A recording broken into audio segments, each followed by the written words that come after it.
On est parti en mission au Spitzberg ce printemps, là, donc sur la fin du mois d'avril, tout début du mois de mai. C'est un archipel qui s'appelle le Svalbard, dont l'île principale est le Spitzberg, qui se situe en gros à mi-chemin entre le nord de la Norvège et le pôle Nord. C'est un archipel qui est assez largement glacé et où il y a toutes sortes de travaux scientifiques, notamment autour du village de Ny-Ålesund, qui, après avoir été une mine de charbon assez peu productive pendant des dizaines d'années au début du XXe siècle, a été reconverti en base scientifique. Il y a notamment des infrastructures de l'Institut polaire français, l'Institut Paul-Émile Victor, avec une base au village et une petite base excentrée qui est à 6 km du village, le long de la baie du Roi, qui s'appelle la base Jean Corbel, qui se situe immédiatement en aval d'un petit glacier polaire qui s'appelle le glacier du Löwen Est. On sait que comme la plupart des glaciers du globe, ils reculent depuis le petit âge glaciaire, depuis en gros 1850, milieu du 19e siècle. On s'intéresse vraiment à la réaction que peut avoir une masse de glace aux changements notamment climatiques contemporains et les conséquences que ça a du point de vue hydrologique. On a poursuivi des mesures qui sont un peu récurrentes, c'est-à-dire qu'on fait chaque année. Les mesures récurrentes, ce sont essentiellement le bilan de masse du glacier et puis en l'occurrence, on enregistre le manteau neigeux à son maximum, simplement avec une carotteuse à neige. On va en différents endroits du glacier. On fait aussi au printemps un peu le tour des équipements qui restent en place toute l'année. Alors ces équipements qui restent en place toute l'année, ce sont essentiellement des thermomètres automatiques qui vont nous donner l'état thermique, la température de l'air à la surface du glacier.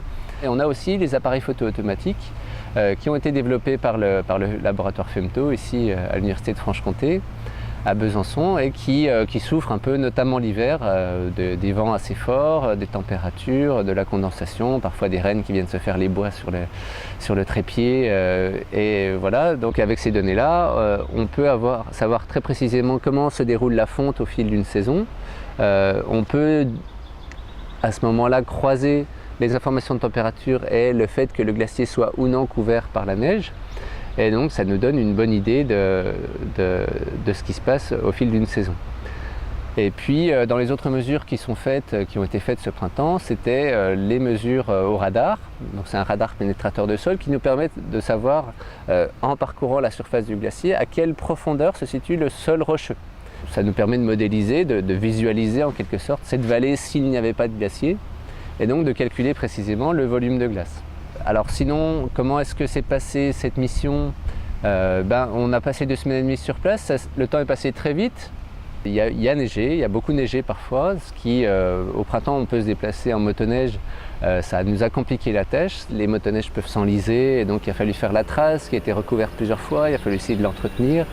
Alors la vie à la base Jean Corbel, c'est un petit peu spartiate, c'est-à-dire qu'il y a juste le bâtiment où on cuisine et où on travaille qui est chauffé, c'est un petit chauffage à gaz. Sinon les chambres c'est pas chauffé du tout, donc voilà, c'est avec des gros sacs de couchage, ça va bien.